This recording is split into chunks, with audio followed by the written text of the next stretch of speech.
ড্রিঙ্কসের বোতলে জল খেলে কি হয় জানেন? শুনুন, এরপর এমন কাজ করলে দুবার ভাববেন। শুধু কোল্ড ড্রিঙ্কসের বোতল কেন, দোকান থেকে জলের বোতলে ফেরে জল রেখে খেলেও এমনটাই ঘটবে। তাই নিজেও নিজের পরিবারের সুস্থতা বজায় রাখতে ঠিক কি কাজ করবেন দেখে নিন। বাড়িতে কোনো অনুষ্ঠান থাকলে দু একটা কোল্ড ড্রিঙ্কসের বোতল সাধারণত চলেই আসে, আর সেগুলো খালি হয়ে গেলেই আমরা অনেকেই সেগুলোকে জলের বোতল হিসেবে ব্যবহার করি। অল্প খরচে বেশি লাভের ইচ্ছে মাঝে মাঝে আমাদের বিপদে ফেলে, বিশেষ করে প্লাস্টিকের বোতলের ক্ষেত্রেই বিপদ আরো বেশি। কেন কোল্ড ড্রিঙ্কসের বোতল জল পান করা উচিত নয়? আসলে কোল্ড ড্রিঙ্কসের বোতল বেশিরভাগ সময় প্লাস্টিক দিয়ে তৈরি হয়, আর এই প্লাস্টিকই আসলে বিপদের কারণ। খালি বোতলে জল ভরে দিনের পর দিন পান করলে আপনার অজান্তেই কি কি ধরনের শারীরিক সমস্যা দেখা দিতে পারে জেনে রাখুন। মাইক্রোপ্লাস্টিকের উপস্থিতি। এই বোতলগুলোর মধ্যে প্রচুর পরিমাণে মাইক্রোপ্লাস্টিক জমে থাকে।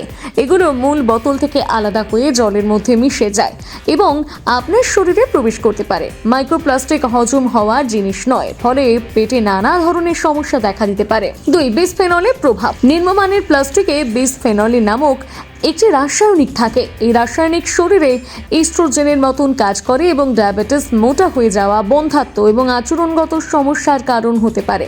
বয়স সন্ধিকালে মেয়েদের ক্ষেত্রে এই কারণে বিভিন্ন ধরনের সমস্যা তৈরি হয়। 3. সূর্যরশ্মির সাথে বিক্রিয়া।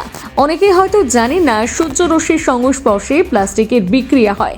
এর ফলে ডাইঅক্সিনের মতন ক্ষতিকর রাসায়নিক তৈরি হতে পারে। এই রাসায়নিক ব্রেস্ট ক্যান্সারের ঝুঁকি কয়েক গুণ বাড়িয়ে দিতে পারে। এছাড়া কোষ্ঠকাঠিন্য, পেট খারাপ, অম্বল, গ্যাস এবং খাবার ঠিক মতন হজম না হওয়ার মতন সমস্যা দেখা দিতে পারে। 4. ওজন বৃদ্ধি ও ইনসুলিন রেজিস্ট্যান্স।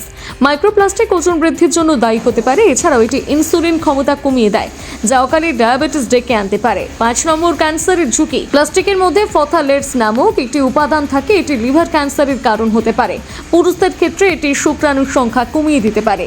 তাই বিশেষজ্ঞরা বলছেন, আমাদের দৈনন্দিন জীবনে প্লাস্টিকের বোতলের ব্যবহার কমাতে এবং সুরক্ষার জন্য কাঁচের বোতল বা ভালো মানের স্টিলের বোতল ব্যবহার করা উচিত। তাই পরের বার কোল্ড ড্রিঙ্কসের খালি বোতলে জল ভরার আগে দুবার ভাবুন আপনি নিজের অজান্তেই কোনো বিপদ ডেকে আনছেন কিনা। মনে রাখবেন, এই প্রতিবেদনটি কেবলমাত্র সাধারণ তথ্যের জন্য, তাই বিস্তারিত জানতে হলে অবশ্যই বিশেষজ্ঞের পরামর্শ নিন।